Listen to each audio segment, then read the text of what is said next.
The chandeliers of the Aurora Grand Hotel glimmered like 1,000 frozen stars, casting their arrogant light across the ballroom.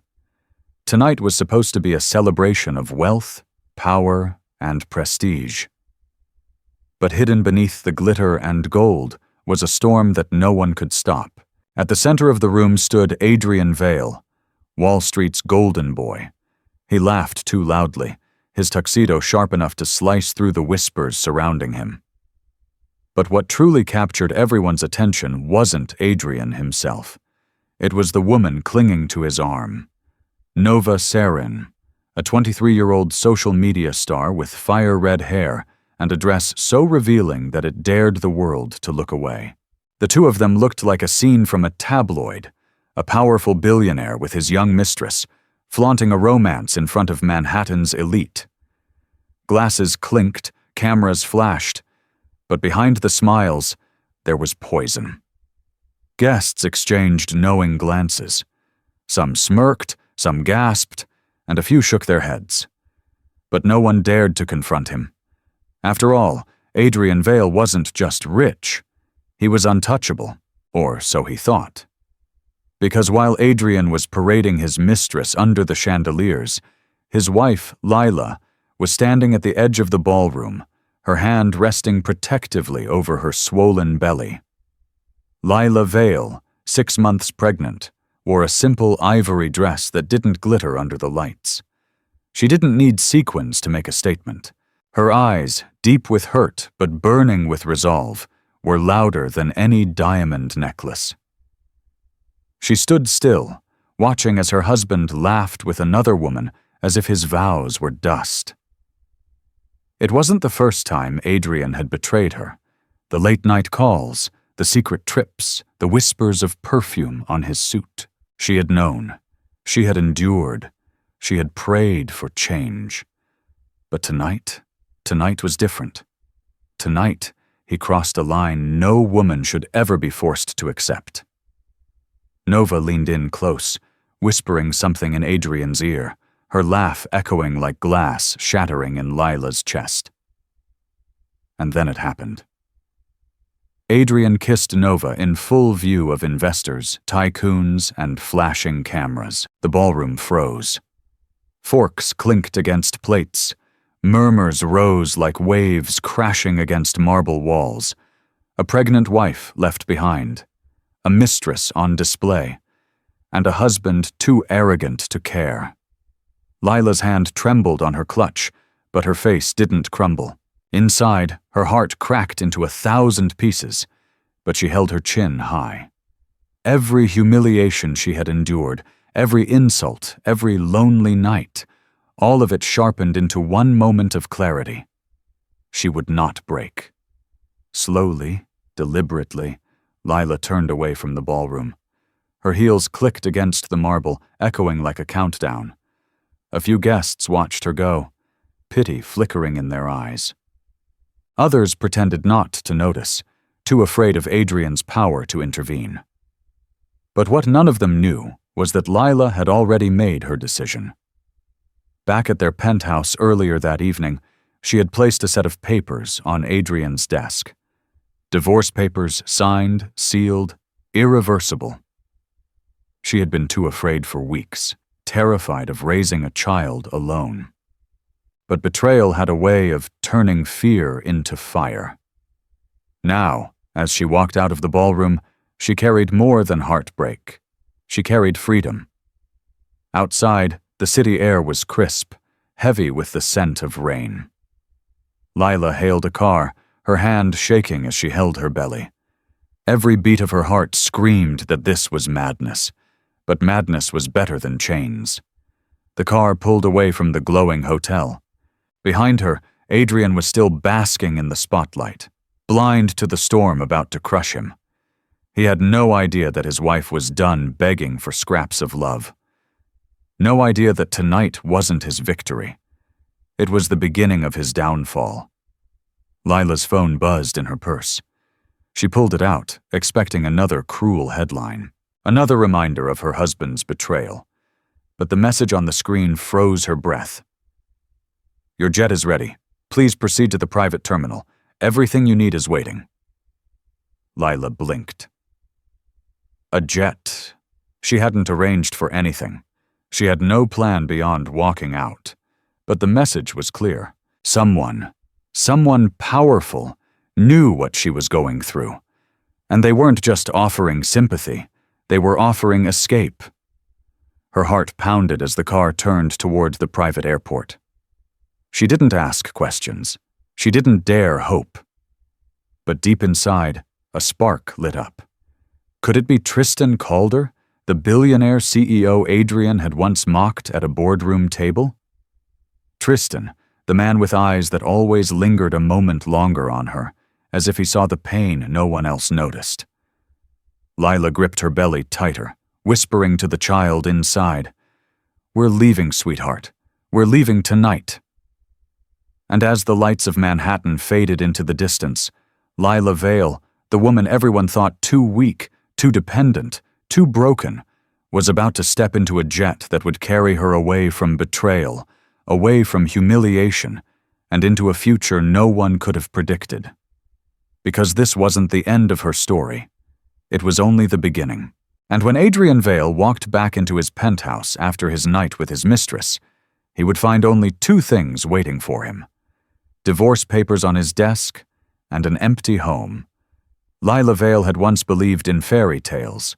She believed in the kind of love that could weather storms, the kind of marriage where two people built a world together, hand in hand. For a time, she thought she had found it. But fairy tales are fragile things, and reality has a way of shattering even the most carefully guarded dreams. Lila was 29, raised not in the marble halls of wealth, but in the quiet hum of a working-class neighborhood in Pennsylvania. Her father was a schoolteacher who loved literature, and her mother worked as a nurse with hands always busy, always tired, but full of care. From them, Lila learned compassion, patience, and the strength to stand tall even when the world felt heavy. She grew up reading books in the corner of a small public library, dreaming of one day working in the arts. She carried those dreams with her to college, where she studied art history and later earned a master's degree. It wasn't glamorous, but it was hers. She worked part-time at a museum, guiding school children through halls of paintings, teaching them to see not just color, but emotion.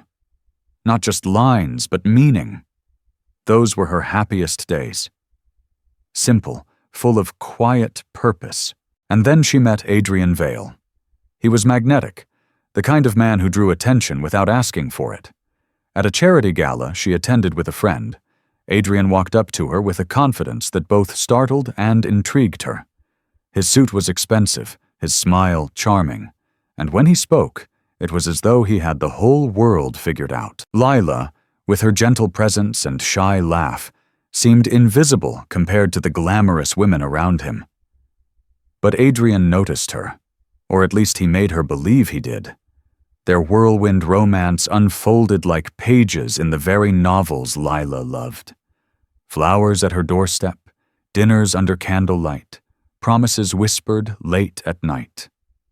When Adrian proposed after only 8 months, Lila thought it was destiny. Against her parents' quiet warnings that it all seemed too fast, she said yes. She wanted to believe that a man so powerful could truly love her for who she was. For a while, life was golden. They lived in a penthouse overlooking Central Park, attended galas, and smiled for photographers. Adrian introduced her to the world as his queen, and Lila believed her happily ever after had finally arrived. But cracks formed quickly. Adrian's charm began to fade behind closed doors. He complained that Lila was too ordinary, that she didn't fit into the sharp-edged world he was building. She was urged to dress flashier, to speak less, to smile more when standing beside him at events. Every time Lila tried to voice her own thoughts, Adrian would brush them aside. And then came the loneliness. Nights when Adrian didn't come home, excuses about late meetings or business trips. Lila wanted to believe him. She clung to the idea that if she loved him enough, he would change. But the distance grew wider with each passing month. When Lila discovered she was pregnant, she thought maybe everything would finally shift. She imagined Adrian softening, perhaps remembering the man who once looked at her as though she were the only person in the room. For a brief moment, he did. He touched her belly with something that looked like wonder. He promised he would be there. He swore he would protect her and the baby, but promises can be hollow.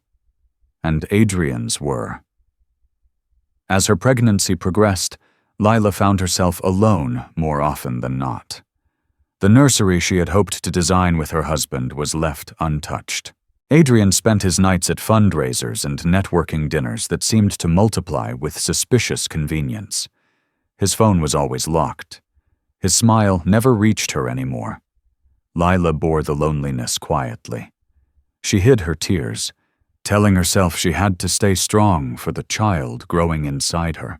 She played the role of the perfect wife in public, even as whispers reached her ears. Whispers of Adrian's wandering eyes, of his mistress, Nova, of stolen nights in hotel rooms that weren't his own. Still, Lila endured because love makes fools of us all, and hope is a stubborn flame that refuses to die. She remembered the boyish grin that had once made her heart race. She remembered the promises of forever. She thought if she just waited, if she just endured a little longer, he would return to her. But the night she saw him kiss Nova in front of hundreds of people, the truth crashed down like a thunderclap. There was no saving what they had. There was no fairy tale left. Inside, Lila broke, but on the outside, she stood tall. And in that strength, she found something she hadn't felt in years. Resolve. For the first time in her life, Lila wasn't thinking about saving her marriage. She was thinking about saving herself. She was thinking about the baby who deserved more than a father who mocked love, and a mother too afraid to fight for her dignity.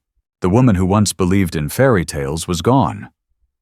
In her place stood someone new, someone ready to rewrite her story. And that story began with a signature on a stack of divorce papers. Lila slid the pen across the page in their penthouse, her hand steady despite the storm inside her. When the ink dried, she placed the documents neatly on Adrian's desk. It was over. Not tomorrow, not someday. Tonight. As she closed the folder, a single tear rolled down her cheek. She wasn't crying for him anymore. She was crying for the year she had wasted believing in a man who never truly saw her. She whispered to herself, to her unborn child, to the city outside her window. We deserve better, and deep down, Lila knew she was right. She had no idea what waited for her. No plan, no map. But she had something far more powerful than hope. She had resolve. And as the rain began to fall against the glass windows of the penthouse, Lila Vale, pregnant, abandoned, but no longer afraid, was about to make a choice that would shock not only her husband, but the entire world. The city never truly sleeps, and neither did the Vale's world. From the outside, their life was painted in gold. Penthouses, limousines, and glittering soirees that most people could only glimpse on the pages of glossy magazines. To the strangers who saw them smile at galas or step out of black cars onto red carpets, Adrian and Lila looked like the perfect couple. Wealth, beauty, success, wrapped in an elegant bow. But behind the curtain of glamour lay something cold, hollow, and unbearably lonely. Their penthouse in Midtown Manhattan was a palace in the sky. Floor-to-ceiling windows offered sweeping views of the East River. The Empire State Building glittering at night like a jeweled crown. Imported Italian marble lined the floors, every surface polished until it reflected the light of crystal chandeliers. The furniture was custom-made, sleek and expensive, yet so impersonal it felt more like a showroom than a home. Every piece was chosen by Adrian, or his designers, not Lila. She had wanted warm colors, cozy corners, spaces that felt like love. What she got instead were cold lines, empty rooms, and silence. Silence that was the loudest thing in their penthouse. Adrian was rarely home, and when he was, he filled the space with phone calls, arguments, or the glow of another screen. Lila often found herself standing alone by the nursery door, one hand on her belly, whispering to the baby inside about a future she prayed would be brighter than the present. The contrast between her world and Adrian's became painfully clear during the galas he insisted they attend. These weren't mere parties. They were battles, fields where power was currency and reputation was armor. Every chandelier dripped with diamonds. Every table bloomed with flowers that cost more than a month's rent in the neighborhoods Lila once knew. Champagne flowed endlessly, and conversations were sharp, veiled daggers wrapped in polite laughter. Lila, in her understated dresses, always felt like a shadow among the women who wore gowns straight from Paris runways, their wrists heavy with jewels, their lips curling with the kind of confidence born from privilege. She moved through those glittering halls with quiet grace, smiling when spoken to, speaking only when necessary. Adrian expected her to play the role of the perfect accessory, seen, admired, but never truly heard. It was at these events that Lila began to notice the shift. Adrian, once attentive, no longer walked beside her. Instead, he drifted toward younger women, ambitious socialites, and investors eager to laugh at his every joke. His arm would slip from hers as easily as his vows had slipped from his heart. And though the cameras still caught them together, the connection was long gone. Yet the world outside believed the illusion. Headlines called them New York's golden couple. Photographers captured their smiles, never the cracks in between. And Lila, though her heart was breaking, kept her silence for her child, for her dignity, for the shred of hope that maybe, just maybe, things could change. But the truth was written in the very walls of the world Adrian had built. The penthouse was a museum of ambition.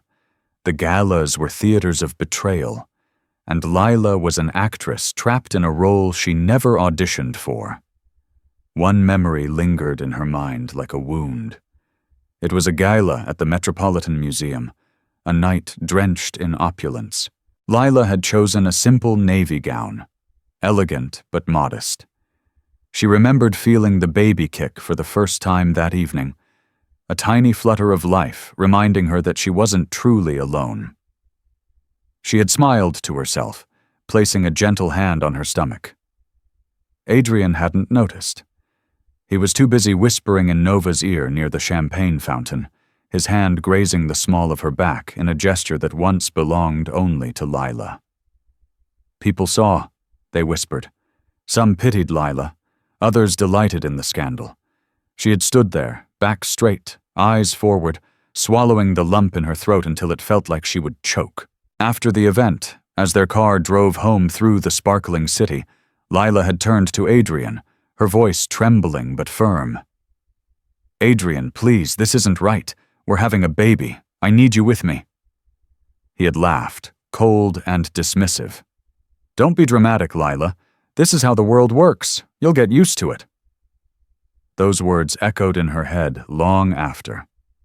You'll get used to it. As though betrayal were a routine, as though humiliation were a dress she should learn to wear. But she couldn't. She wouldn't. And so, as the weeks passed, Lila began to see the truth more clearly than ever before. The world Adrian had built was never hers. She was a guest in his empire, tolerated but never cherished. Her role was decorative, her voice silenced, her love taken for granted. Yet the very same glittering world that had once trapped her would soon become the stage for her liberation. Because behind the closed doors of their penthouse, Lila had already drawn the line. The divorce papers were more than ink on paper. They were her declaration of freedom. She no longer cared about appearances. She no longer feared whispers. She was done playing the perfect wife in a world that was never perfect at all. The setting that had once humiliated her, the ballrooms, the penthouse, the endless spotlight, would soon witness something far more shocking than a scandal. It would witness a woman rising from the ashes. No longer a silent accessory, but a force powerful enough to change everything. And as Lila stood in the marble hallway of the penthouse that night, staring at the city lights below, she knew one thing for certain.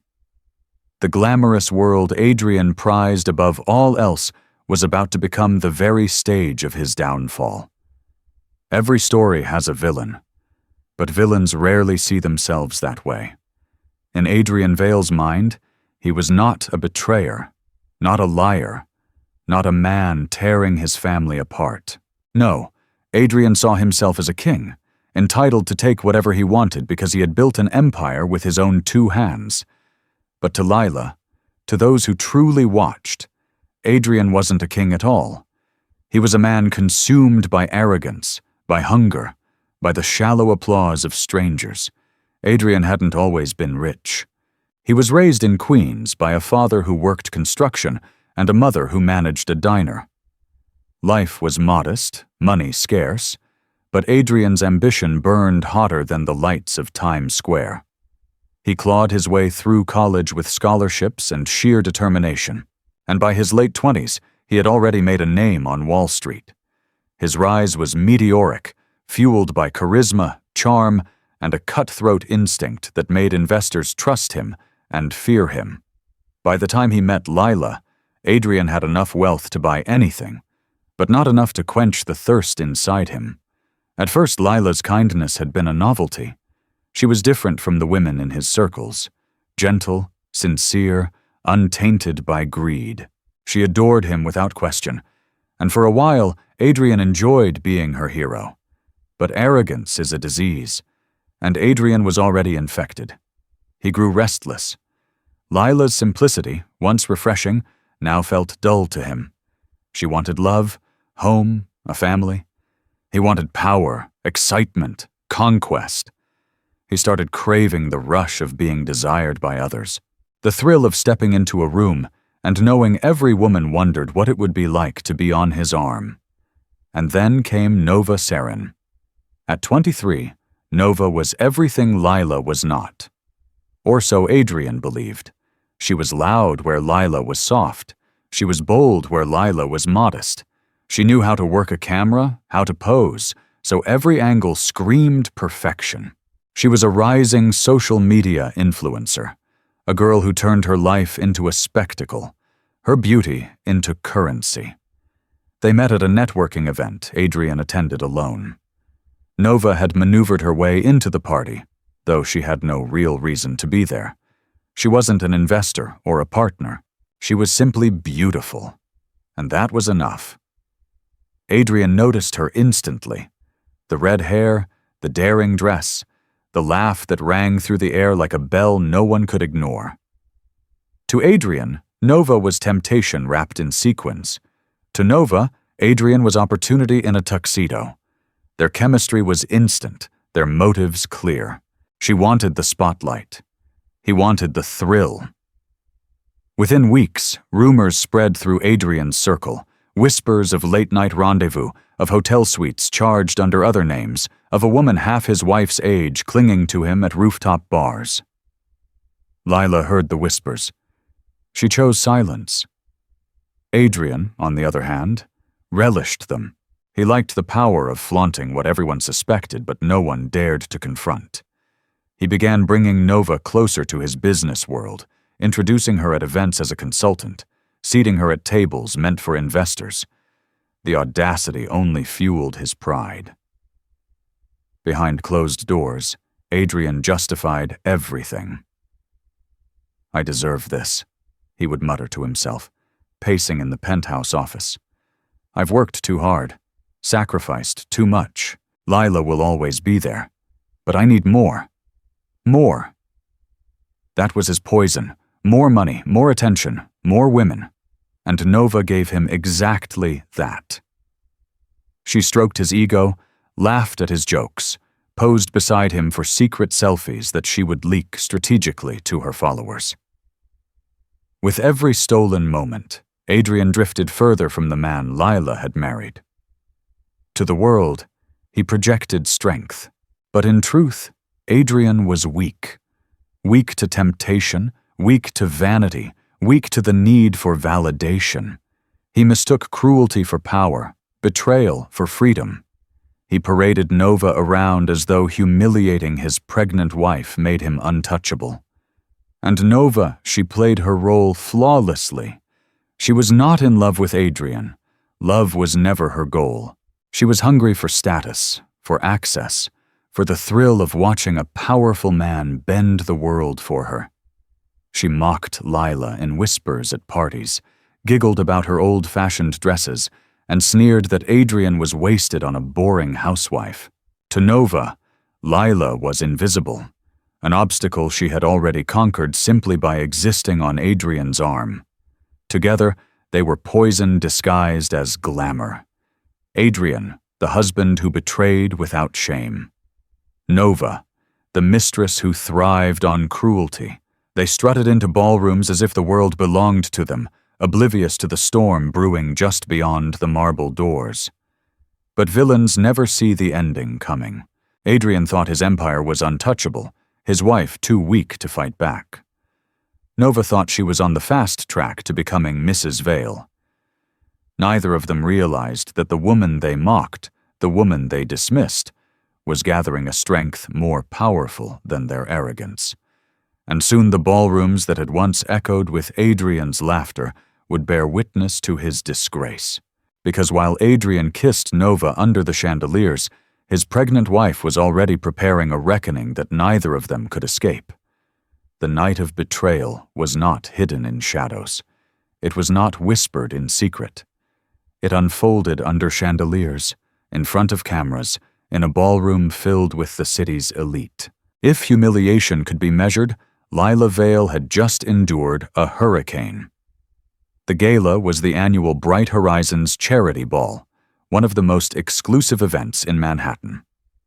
Tickets were worth more than some people's yearly salary, but for Adrian Vale, it was merely another stage to display his power. He arrived in a black limousine, stepping out with Nova Saren clinging to his arm. Photographers swarmed instantly. "Mr. Vale, over here! Who's the lady, Adrian? Smile for us! Give us a headline."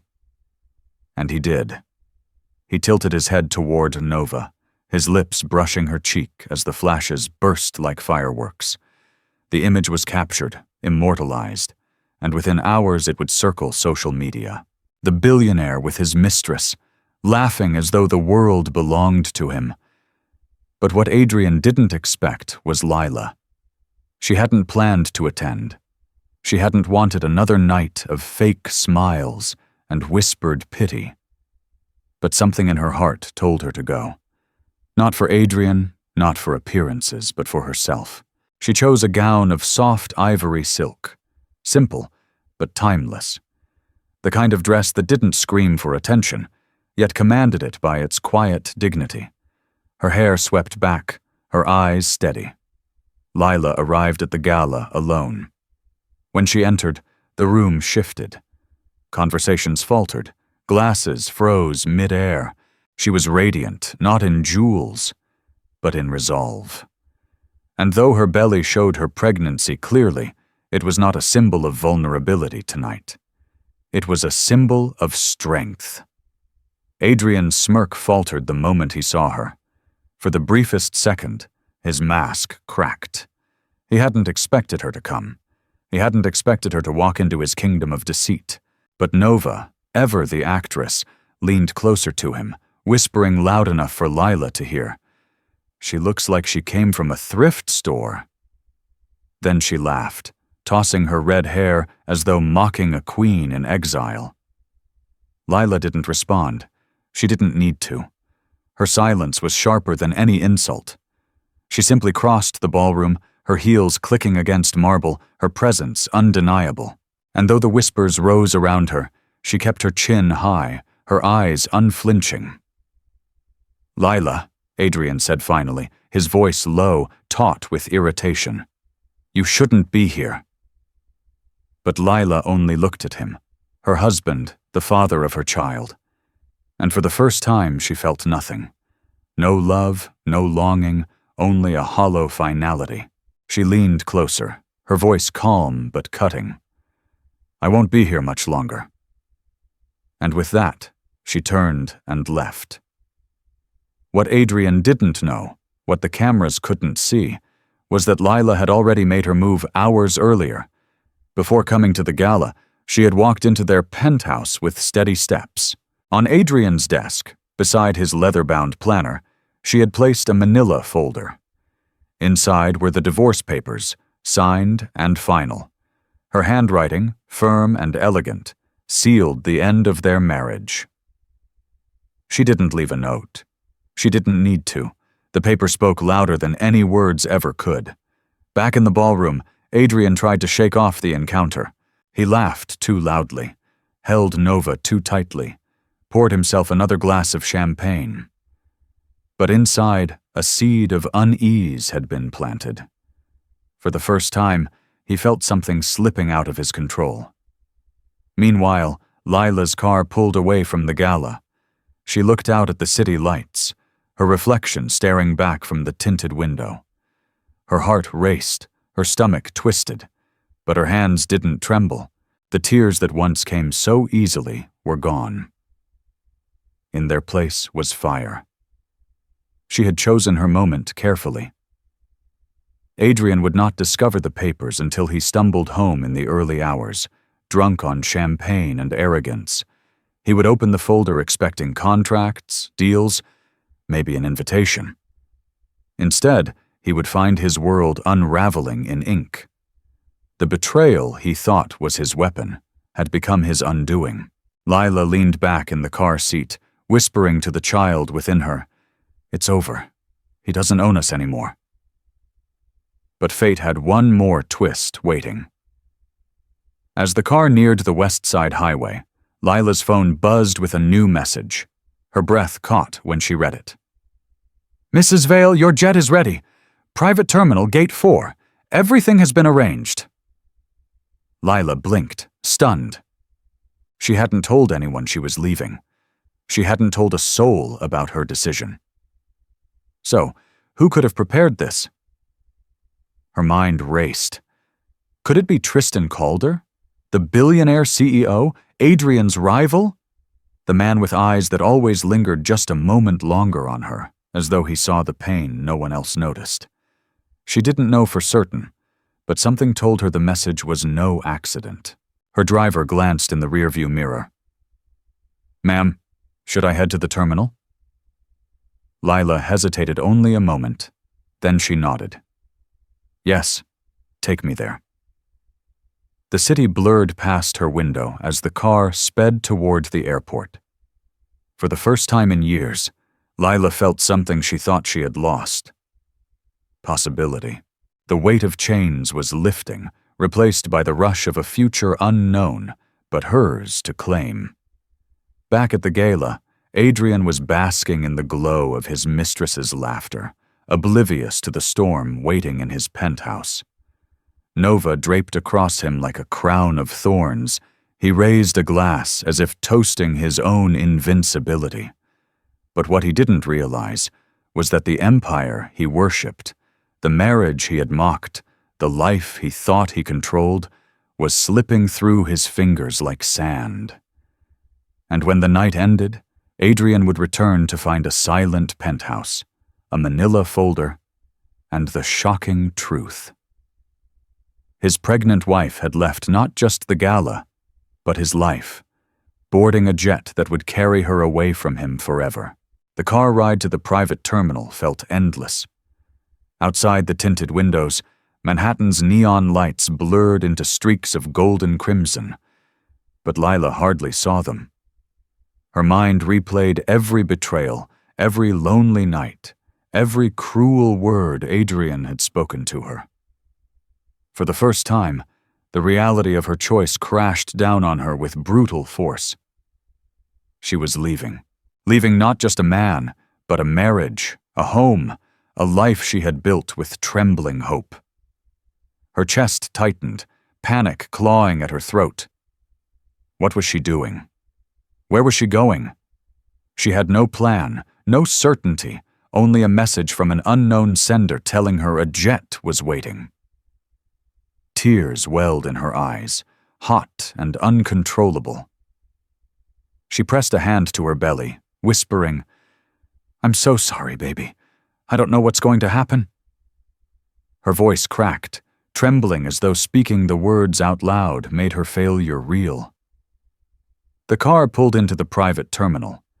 Floodlights illuminated sleek jets lined on the runway, engines humming softly like predators waiting to take flight. The driver stopped, turned to her politely. "We've arrived, ma'am." Lila froze. Her legs felt heavy, her courage crumbling. What if this was a mistake? What if she couldn't survive on her own?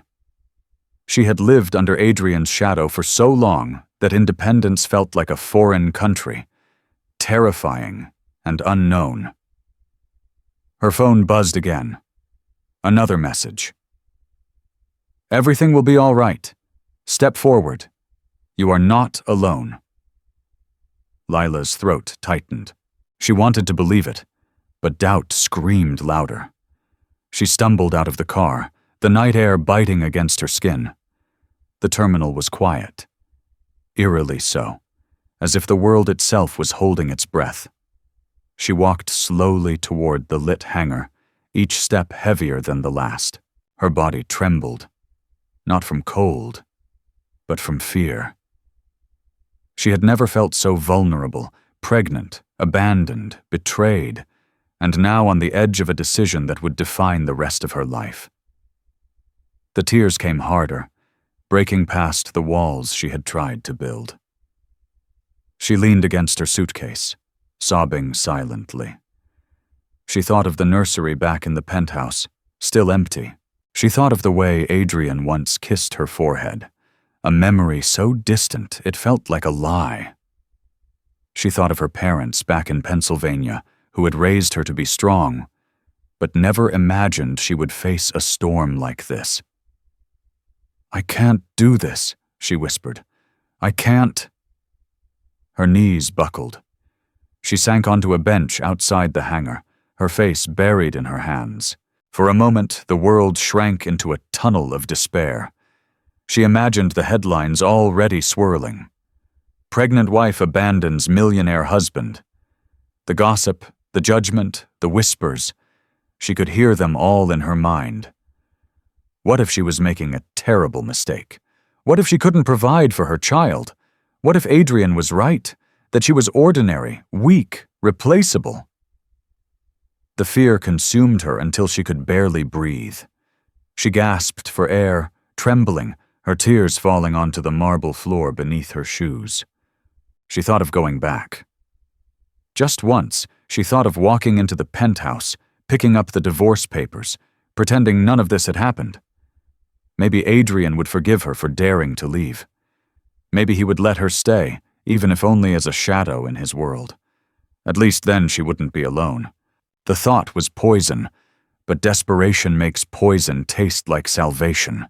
She clutched her belly again, whispering through sobs, "I can't give you nothing. I can't give you pain. You deserve a father, a home, something more than this." For a long time, Lila sat in that darkness, drowning in her fears. The weight of the city, the betrayal, the uncertainty pressed down until she thought she would collapse entirely. And then, through the fog of tears, she heard footsteps. Slow, steady, purposeful. Lila lifted her head, her vision blurred. A tall figure approached from the shadows, his outline sharp under the glow of the terminal lights. He wasn't rushing, wasn't hesitant. He walked with calm certainty, as though he had been waiting for this very moment. Her heart skipped, panic flared. Who was it? Another betrayal? Another cruel twist from fate? The man stopped a few feet away. His voice was low, steady, reassuring. "Lila," he said, "you're not alone anymore." Her breath caught. She knew that voice. It was Tristan Calder, the billionaire CEO, Adrian's rival, the man whose quiet glances had always lingered on her just a second too long. The man who had seen her pain when no one else did. Lila froze, her tears still wet on her cheeks. She wanted to stand, to run, to collapse into his arms, but her body wouldn't move. Tristan's gaze was steady, unwavering. He didn't look at her with pity.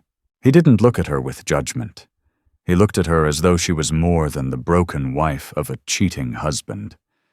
He looked at her as though she mattered. Lila's lips trembled, 1,000 questions pressing against her tongue, but only one escaped. "Why are you here?" Tristan stepped closer, his voice firm yet gentle. "Because it's time someone stood by you, and if you'll let me, I will." For the first time that night, Lila felt her lungs expand with a breath that didn't taste of fear. For the first time, she felt the faintest glimmer of hope. And as Tristan extended his hand toward her, Lila realized that her collapse might not be the end. It might be the moment just before she rose again. For a moment, neither of them spoke. The terminal lights hummed. The runway glowed like a silver ribbon in the dark, and Lila's breath came in shallow waves. Tristan's hand remained steady, open, waiting, not demanding. That small grace mattered. She took it. His palm was warm, grounding, the kind of touch that said, "You're safe," without saying anything at all. "Was it you?" she asked, her voice hoarse. "The messages, the jet." "Yes," he said, "but only if you want to get on it." He glanced toward the hangar where a sleek Gulfstream sat with its stairs lowered. Nearby, 2 women in Navy uniforms waited, one with a medical bag, the other with a clipboard. "That's Dr. Patel. She's an OB-GYN. She'll ride with us. Your comfort first, your choice always." Lila's throat tightened. Politeness, not pity. Boundaries, not pressure. She nodded and he guided her at a slow pace, matching her steps. The wind nipped at her cheeks. She could still taste the salt of her tears. But inside the cabin, the air was warm and soft. No perfume heavy enough to make her sick. No flashing cameras. No marble floors freezing her feet. Just cream leather seats, a quilted blanket, and the quiet hush of privacy. Dr. Patel greeted her gently, took her vitals, and listened to the baby's heartbeat. The sound filled the cabin like a small drum of hope. "Strong," the doctor said with a smile. "And so are you." Lila swallowed, blinking back fresh tears. "Thank you." Tristan stayed by the door, hands in his pockets, giving her space. When the doctor stepped aside, he moved to the opposite seat and sat down slowly. "I owe you honesty," he said. "You're about to learn things that will hurt, but they'll also protect you." She braced herself. "Tell me." He opened a leather folder. Inside were printouts, time-stamped emails, and screenshots with highlighted lines. 3 months ago, he began, my compliance team flagged transfers from Adrian's accounts to a shell company tied to Nova. That part is ugly but simple. The part that involves you is not. Lila's hands tightened on the blanket. "Me?" Tristan slid a document across the table. 2 forged authorizations using your e-signature. One opened a line of credit in your name. The other granted household CFO access to a charitable account set up under the Bright Horizons umbrella. If anything blew up, the records would make it look like you approved the funds. She stared at the page until the letters blurred. "No, I've never signed anything like this." "I know," Tristan said quietly. "The metadata proves it. The device that executed the signatures was registered to Adrian's chief of staff. We've preserved everything. Chain of custody, server logs, the lot." Her breath shook. Anger didn't roar. It burned steady and low like a pilot light that finally found fuel. He really planned to make me the scapegoat. Yes, Tristan said, and he almost pulled it off. He slid over a sealed drive. This is a copy. The originals are with counsel and a federal contact who owes me a favor. Lila lifted her eyes. Why are you doing this for me? He met her gaze. Because it's the right thing, and because I watched you stand at those galas with more dignity than any of us deserved. I should have intervened sooner. He lowered his voice. Tonight I'm intervening fully with your consent. Silence folded around them. Lila felt the baby shift, a small flutter as if urging her forward. Where are we going? Greyshore, Tristan said. It's quiet, secure, and has a nursery prepared for a friend who never used it. 2 female security officers and a house manager will be there. We can also fly you to your parents in Pennsylvania if you prefer. This is your decision, not mine. Choice. He kept giving her that word as if he knew how rarely she'd held it. Lila inhaled, then nodded. Greyshore tonight. He signaled to the pilot, then leaned back as the engines purred. The runway light stretched ahead like a promise. He didn't crowd her, didn't pepper her with plans, just let her settle as Dr. Patel brought water and a small plate of crackers. When Lila's hand stopped trembling, Tristan spoke again. Lower, careful. There's more, he said. Adrian's board is restless. Liquidity issues, exposure from the charity accounts, and his behavior. I acquired a significant minority position over the last year. I wasn't planning to use it like this, but when I saw those forged documents, I triggered a governance review. By morning, he'll face an emergency session. Lila's heart skittered. You can take his company. I can force accountability, he said. Whether the board removes him is up to them. Whether the press gets a story tonight is up to you. Her fingers grazed the sealed drive. You're giving me the choice to go public. Or to do nothing, Tristan said. Or to hand everything to your lawyer and sleep. Power is not the headline. It's the right to decide how your story is told. Lila closed her eyes. For the first time, the future opened in more than one direction. She could imagine waking up without dread. She could imagine her child seeing her as brave, not broken. She could imagine being more than a shadow in a man's world. Why tonight? She asked. Because he escalated tonight, Tristan replied. He showed up at the gala with Nova, then placed a late request through a friendly judge for a temporary order restricting you from traveling out of state under the guise of marital counseling. It didn't go through. The judge declined, but it told me his next move would be darker. I couldn't risk him boxing you in. Lila let out a shaky breath. He would cage me just to keep control. He would, Tristan said, which is why you're here, leaving. He studied her carefully. Lila, I also need you to know this isn't a bargain. I won't ask for anything you don't want to give. If you decide tomorrow you don't want my help anymore, I'll respect it and still keep you protected. The plane began to taxi. The hum grew deeper, comforting. Lila watched the runway slide past the windows and remembered standing alone at the nursery door, praying for a sign. Maybe this was it.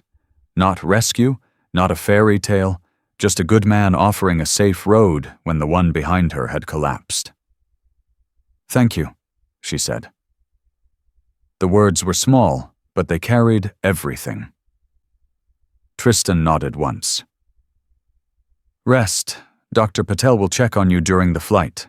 He reached for the folder again, as if remembering something, then paused. There's one last piece.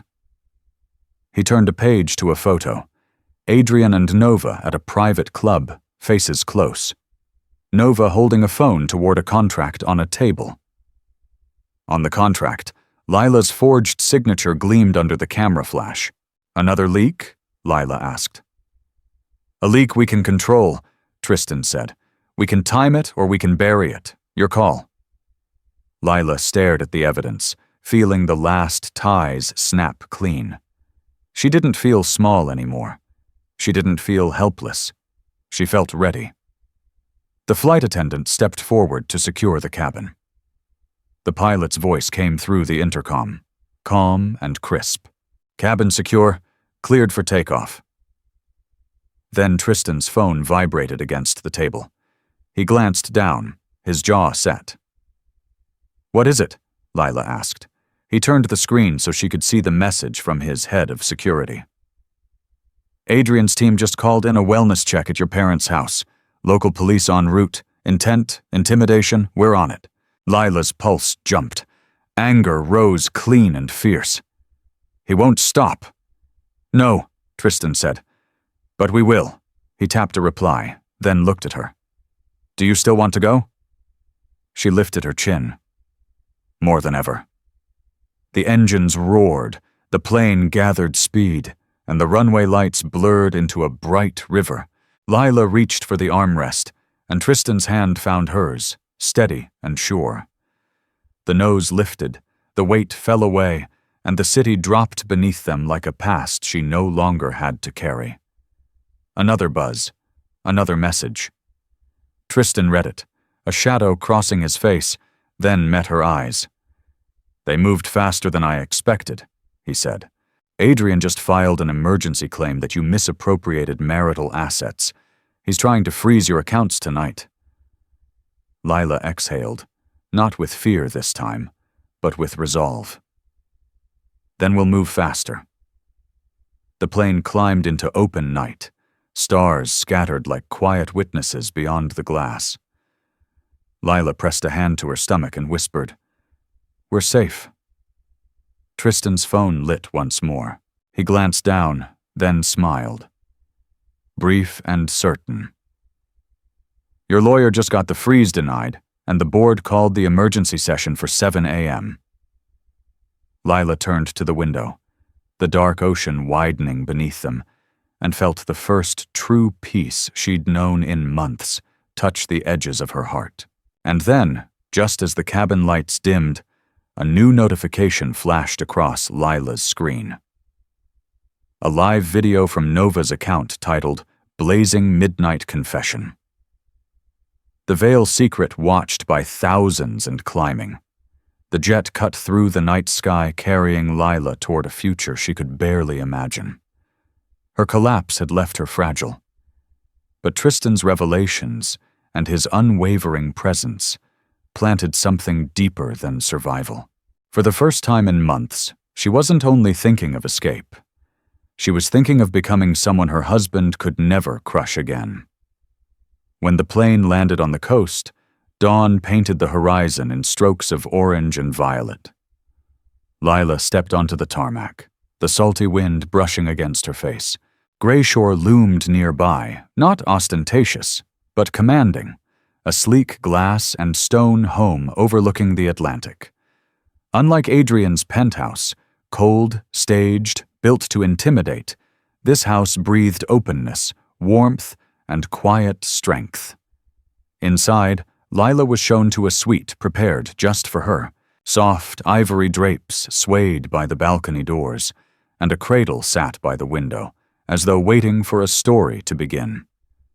For a moment, her knees weakened. No one had ever prepared a place for her. Not like this, not with care. She touched the cradle's edge and whispered, "We'll be okay." That morning, she allowed herself to sleep. Deep, dreamless, necessary. Hours later, when she awoke, Tristan had already arranged what came next. Waiting in the living room was a team. 2 women stylists, a nutritionist, and a discreet legal advisor.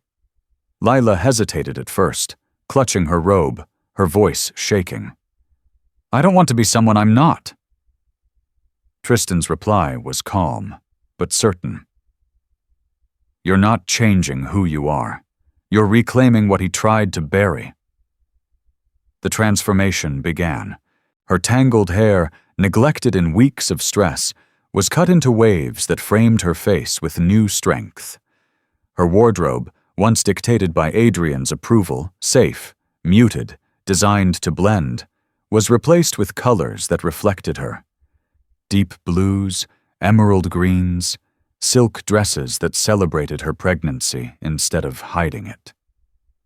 The mirror reflected a woman she'd barely recognized. Radiant, alive, untouchable. But the true makeover wasn't fabric or cosmetics. It was fire. With every brushstroke, every stitch, Lila remembered pieces of herself she thought were gone.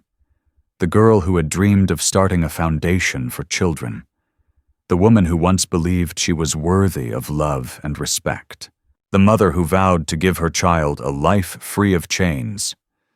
The legal advisor laid out documents, asset protections, custody petitions, evidence packages ready to dismantle Adrian's claims. "He can't freeze you out anymore," the advisor said. "Not with this." Lila's hands no longer trembled as she signed her name. With every stroke of the pen, she was not just leaving Adrian. She was erasing the story he tried to write for her. By evening, Tristan invited her to the terrace overlooking the sea. The sky blazed crimson as waves crashed below. He poured sparkling water into crystal glasses, raising his in a quiet salute. "To your new beginning," he said. Lila lifted hers, her voice steady now, carried farther than she expected. To never being his victim again. That night, she stood in front of the mirror one last time. She wore a black satin gown that hugged her figure, her shoulders bare, her eyes fierce. She whispered to her reflection, "He wanted me broken, but I'm going to walk back into his world stronger than he ever imagined." The phone on the dresser buzzed, a news alert. Lila's heart tightened as she read the headline flashing across every screen in New York. Nova Sarin Live, the Vale's marriage exposed, the truth about Lila. The mistress's smirking face filled the feed, her voice already echoing to millions. Lila tightened her grip on the phone, her eyes no longer fearful but sharp as steel. And as the world tuned in to watch her humiliation, Lila whispered to her unborn child, "They don't know yet, but they're about to." The night of reckoning arrived with a kind of inevitability that Lila could feel in her bones. For weeks, Adrian had strutted across Manhattan like a man untouchable, clinging to his mistress and mocking the woman he thought he had destroyed. But arrogance blinds even the clever, and Adrian was no exception. He had mistaken Lila's silence for weakness. He had mistaken her retreat for defeat. What he didn't know was that she had been gathering her strength, her proof, and her allies. Tonight, under the same chandeliers where he had humiliated her, Lila Vale would return. And this time, she would not be the victim. The Bright Horizons Gala was the crown jewel of the social calendar, the very stage where Adrian believed he reigned supreme. The Met's great hall shimmered with gold light and echoing music. The marble staircase lined with paparazzi, eager for their next scandal. Guests glided past in gowns and tuxedos worth fortunes, each vying to be seen to be envied. And then the doors opened. Lila Vale stepped inside, her black satin gown catching the light like liquid fire. The crowd hushed. Whispers rippled. She was not the pale shadow they remembered, the humiliated wife slipping away with tears in her eyes. She was radiant, commanding her every step, echoing with purpose. Her hand rested on her belly, not as a shield, but as a crown, proof of life, of resilience, of a future Adrian could never claim. At her side walked Tristan Calder, impeccably tailored, his presence magnetic yet understated. He did not overshadow Lila. He amplified her. Their arrival was no accident. It was strategy. The photographers' flashes erupted, capturing a tableau that would dominate headlines by morning. The abandoned wife returns with a billionaire ally. Adrian's laughter faltered when he saw her. He stood near the champagne fountain, Nova draped in crimson silk at his arm, smug as ever. But the color drained from his face as the room's attention shifted away from him, pulled like gravity toward Lila. For the first time, Adrian Vale looked small. Lila didn't rush. She let the silence stretch. Let the eyes burn into her. Let Adrian stew in the humiliation he had once so easily inflicted on her. When she finally spoke, her voice carried across the hall. Adrian. The name was sharp, final. The music dimmed. Conversations froze. All eyes turned. You once told this room I would beg to come back, she said. You told them I was nothing without you. Tonight, I want them to see the truth. Gasps spread like fire. Nova shifted uncomfortably, her hand tightening on Adrian's arm. Don't listen to her, Nova hissed, her smile brittle. She's desperate. But Lila only smiled, a quiet, devastating smile. Desperate women don't bring evidence. Tristan handed her a sleek folder. She opened it slowly, theatrically, revealing copies of the forged documents, the financial transfers, the schemes Adrian had plotted with Nova. The crowd murmured, voices overlapping in shock. Lila raised her eyes. These are his betrayals, not just to me, but to this charity, to his investors, to all of you who trusted him. Adrian's mask cracked. This is nonsense, he barked, his face flushed. She's lying, Am I? Lila interrupted, her tone ice. Because the federal investigator I spoke to this afternoon didn't think so. She gestured to the side, and there, stepping forward from the shadows, was a man in a dark suit, an agent who nodded once to confirm her words. The hall erupted. Whispers turned into shouts. Cameras flashed wildly. Investors exchanged horrified looks. Adrian stammered, reaching for Nova, but she pulled away, her survival instincts kicking in. Adrian, Lila said softly so only he could hear. You built an empire on arrogance. Tonight I'm tearing it down with the truth. Security moved in. Adrian tried to push past them, but the agent placed a firm hand on his shoulder. Nova shrank back, her crimson gown now a mark of shame rather than a lure. Lila stepped closer, her voice calm, but carrying across the hall. This isn't revenge. This is justice, and it's long overdue. Adrian shouted her name, his voice breaking, but it no longer mattered. The cameras had already captured his fall. The guests had already chosen their side, and Lila, once invisible, once humiliated, stood in the center of it all, radiant and unbroken. Tristan placed a hand gently at her back, not leading her, but standing with her. Together they walked past Adrian, past Nova, past the ruin of a man who had believed she would crawl. Each step was liberation, each breath proof that she had risen. The music started again, tentative at first, then stronger, as though the orchestra itself recognized the shift. The gala had become Lila's stage, and as she left the hall, the final flashes of cameras chasing her like a queen crowned in survival. Lila whispered to herself, "This isn't the end. This is the beginning of my reign." The morning after the gala, Manhattan woke to headlines that shook its gilded towers. Adrian Vale, Wall Street's golden boy, was finished.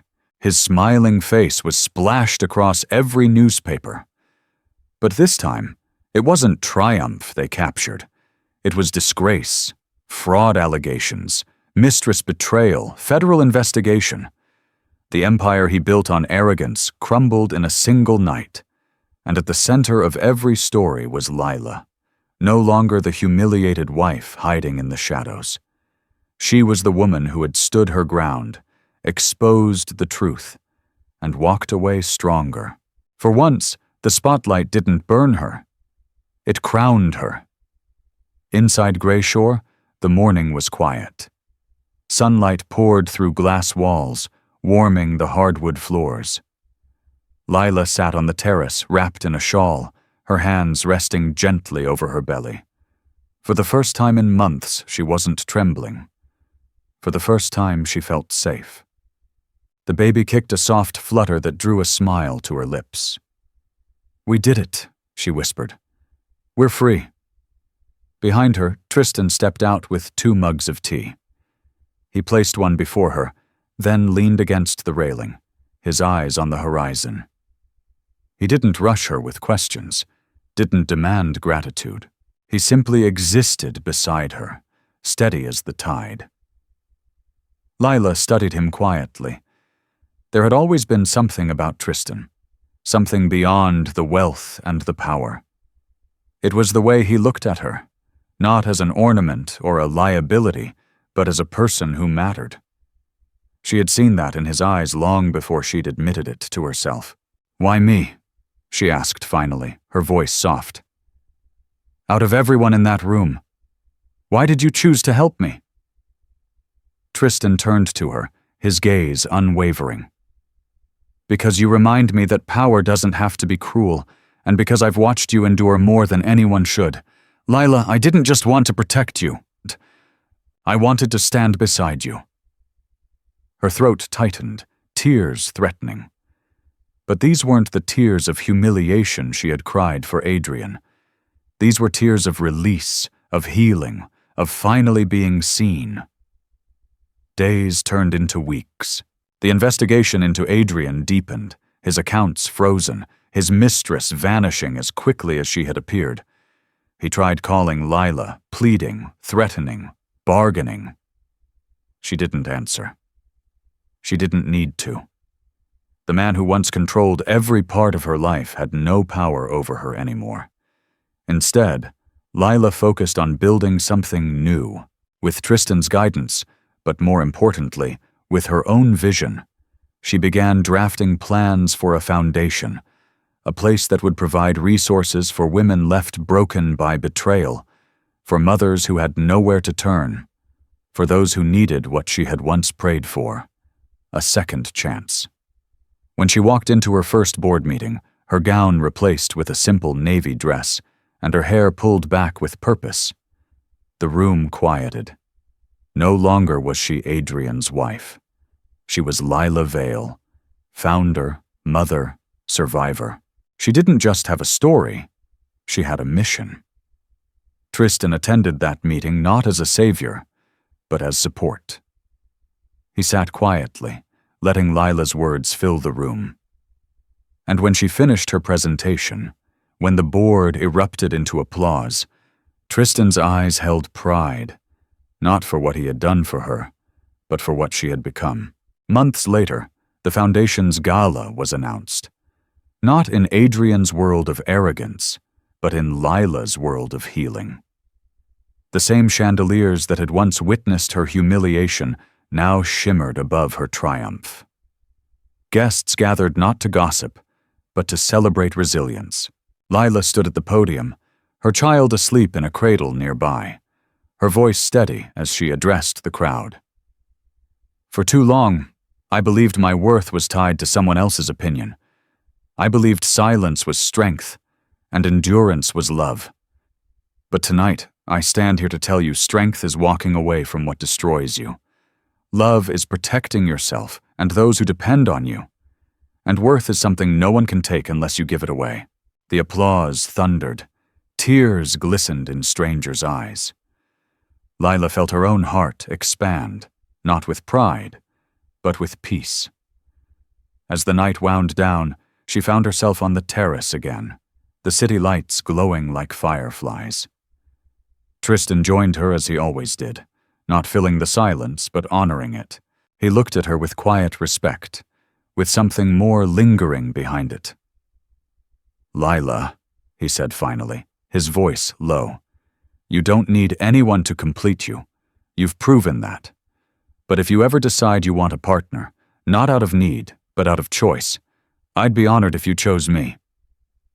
Lila's heart swelled. For years, she had begged for scraps of love from a man who gave none. Now she was being offered something she had never known. Love without chains. She didn't answer immediately. She didn't need to. She simply placed her hand over his, steady and sure. For now, that was enough. As midnight fell, Lila whispered to her child, "We're safe, we're loved, and we'll never be broken again." And for the first time in her life, she truly believed it. Because in the end, Adrian lost everything. Nova faded into obscurity, and Lila Vale rose not just from betrayal, but into a life brighter, freer, and more powerful than she had ever imagined. All right, my friend. So the story has come to an end. And if you're still here with me right now, it means something in Lila's journey touched you in a very personal way. Maybe it reminded you of a time you felt unseen. Maybe it made you think of someone you know who stayed silent when they deserved to roar. Or maybe it showed you that even in the deepest betrayal, healing is possible. What Lila went through wasn't just about heartbreak. It was about finding her strength again, standing up and saying, "I am not defined by someone else's cruelty." This is where the lesson speaks to us. The Stoic philosophers used to remind us that we don't control what others do, but we do control how we respond. Marcus Aurelius once wrote, "You have power over your mind, not outside events. Realize this, and you will find strength." And that's exactly what Lila did. She couldn't stop Adrian from betraying her, but she could choose how to respond. And by choosing dignity, truth, and self-worth, she didn't just survive, she transformed. Life will always throw storms our way. Betrayal, loss, disappointment. But as Seneca said, difficulties strengthen the mind as labor does the body. Lila's collapse was not her end, it was her beginning.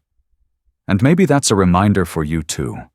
Your pain today can be the seed of your power tomorrow. So, my wonderful friends, if this story reached your heart in some way, don't just carry it quietly. Share it. Pass it to someone who might need this reminder that they are stronger than they think. And if you'd like to keep walking with us through stories that heal, inspire, and stir the soul, then make sure you hit that like button, share this video, and subscribe to the channel. Because who knows, the next story might just be the one that changes your life.